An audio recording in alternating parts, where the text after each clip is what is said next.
anti corruption bureau के मारे चालान करे झूठा मुकदमा में हालांकि मैं डरू कोनी भारत में यूनियन चला तो 15 साल 22 मुकदमा लग्योड़ा 22 में ही भरी हुआ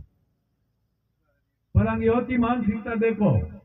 पद कहीं की बीजेपी में गयो जन के डर तो गयो इको जमाई सीबीआई बस को क्यों मार जमाई अमल डोडा भेज तो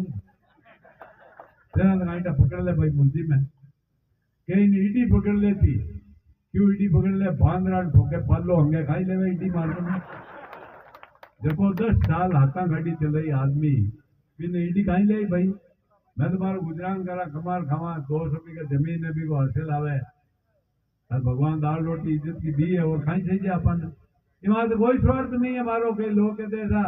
ये तो स्वार्थ बीजेपी में दिया पर कोई स्वार्थ नहीं अब इधान खुली बताऊं आप सब लोग पता रहा मां को मान सम्मान करियो मां का विचार सुनिया ठीक वास्ते मैं 36 कौम का लोग जो विराजमान है जैसा ने मारी तरफ हूँ बहुत बहुत मैं आपको ऋणी हूँ आपको आभारी हूँ और आ गांठ बांध जाइयो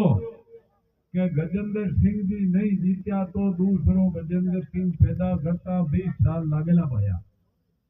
आप मन में राख जो आप डायलॉग घना ही उगा रहे भैया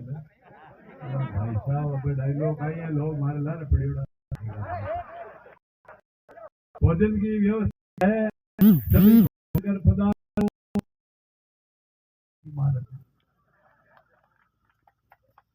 बताओ थे जहाँ भाई साहब मैं तो 1.5 महीना पहले आ बीजेपी वालों दुपट्टो बांध दियो गला जमाना और मारो पड़े मारे कोई स्वार्थ नहीं है थे देखो लाई कि लेनो है बीजेपी हूँ मैं आज खाने कहूँ मारे न तो कोई चुनाव लड़नो न मारे कोई पद की आवश्यकता न कोई मारे दूसरो पद के साथ वो दे दियो मैं कदे ही कौन मांगियो कांग्रेस